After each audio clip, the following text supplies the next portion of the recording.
आइए दोस्तों, आज हम एक माइंस में चलते हैं। यहाँ साथीगण अटेंडेंस लगा रहे हैं और ये है shift in charge room. Shift in charge की देखरेख में ही पूरे शिफ्ट का परिचालन होता है, जिनके द्वारा अलॉटमेंट का कार्य किया जाता है। शिफ्ट इंचार्ज और सुपरवाइजर अपने रूम से निकलकर कैंटीन की ओर जाते हैं, जहां एक साथ सारे वाहन ऑपरेटर जमा होते हैं। तभी शिफ्ट इंचार्ज सभी वाहन ऑपरेटरों से कहते हैं, आपका अलॉटमेंट निकल गया है। क्या आपको डंपर चलाने के नियम मालूम हैं? जी सर।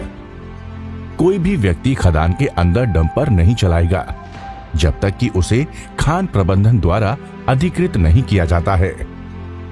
सर, क्या आप बता सकते हैं कि एक डंपर चालू करने से पहले एक ऑपरेटर को डंपर की क्या क्या जांच करना अनिवार्य होता है? सर, हम बताते हैं।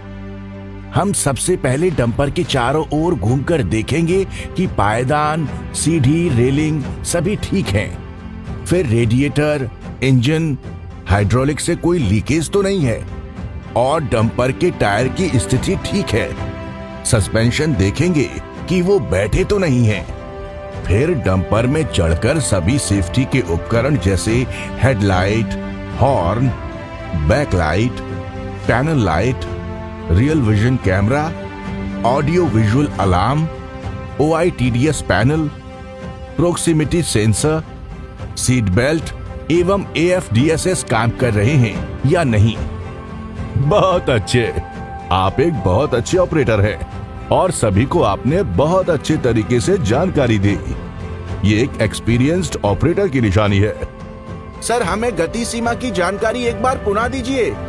अच्छा, हमारे खदान में अधिकतम गति सीमा 30 किलोमीटर प्रति घंटा है, परंतु डंपयार्ड जाने वाले रास्ते पर अधिकतम गति सीमा 15 किलोमीटर प्रति घंटा से अधिक नहीं होगी और डंप पॉइंट एवं पार्किंग स्थल पर अधिकतम गति सीमा 5 किलोमीटर प्रति घंटा से अधिक नहीं होगी।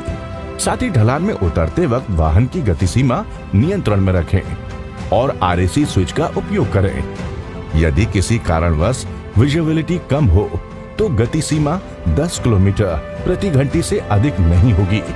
साथ ही हैजर्ड लाइट्स का प्रयोग अवश्य करें। धन्यवाद सर, आपने अच्छी जानकारी दी हमें। आइए, अब मैं आपको रास्ते का अधिकार, राइट ऑफ वे नियम के बारे में बताता हूँ। चौराहों में अपने डंपर की गति अवश्य धीमी कर लें और कोई वाहन ना हो तभी आगे बढ़े।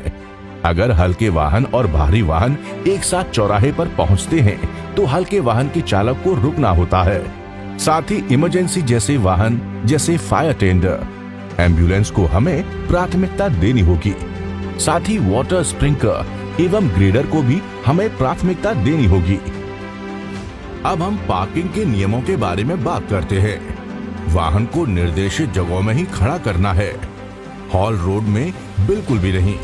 अगर डंपर हॉल रोड में ब्रेकडाउन हो जाता है तो उसका डाला उठा दें। साथ ही आगे और पीछे एक एक लोड गिरा दें एवं हैजर्ड स्लाइड्स ऑन कर दें, जिससे पीछे से आने वाले डंपर को ब्रेकडाउन डंपर नजर आ जाए।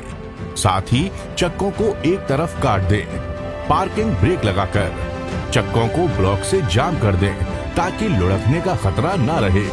इसके बाद मेंटेनेंस टीम एवं शिफ्ट इंचार्ज को तुरंत ब्रेकडाउन की खबर करें। आइए, सही समय पर आए हैं। आप डंपिंग में ड्यूटी करते हो, इन साथियों को डंपिंग में लेने वाली सावधानियों के बारे में बताइए। जी सर, सबसे पहले डंप में प्रवेश करते समय ये जरूर देखें कि बम बनी हुई है, कहीं डंपिंग फटी तो नहीं है, अंडरकट तो नहीं है, ओवरहेड लाइन, बिजली के खंभे तो नहीं है। इसके बाद ही उस स्थान पर बैक करें। सुरक्षित रूप से अनलोडिंग करें। मटेरियल गिराने के बाद डाला पोजीशन में बैठने के बाद ही डंपर आगे बढ़ाएं। और हाँ, बारिश के समय या बर्म कमजोर रहने पर एज डंपिंग बिल्कुल ना करें। धन्यवाद। बहुत अच्छा। कभी भी ओवरटेक ना करें। दो डंपरों के बीच कम से कम 40 मीटर की दूरी रखें। डंपर को निर्देशित स्थान पर ही रिवर्स करें। डंपर चालू करने से पहले 2 हॉर्न बजाकर एवं रेयर व्यू मिरर और ब्लाइंड स्पॉट मिरर में देखकर सुनिश्चित होने के बाद ही आगे बढ़ें और मोबाइल का प्रयोग कदापि ना करें। दोस्तों, हमारे शिफ्ट इंचार्ज इतना सोचते हैं तो हमारा भी कर्तव्य बनता है कि हम सभी सुरक्षा के नियमों का संपूर्ण पालन करें और डंपर चलाते समय मोबाइल का कभी प्रयोग ना करें। हाँ, सही बात है सर। हम इन नियमों का पालन करके अपने माइंड्स को सुरक्षित और प्रोडक्टिव बनाएंगे। जी हाँ, आप भी ट्रैफिक रूल्स का अनुपालन कर अपनी माइंड्स को साथ ही अपने आप को सुरक्षित रखें। धन्यवाद।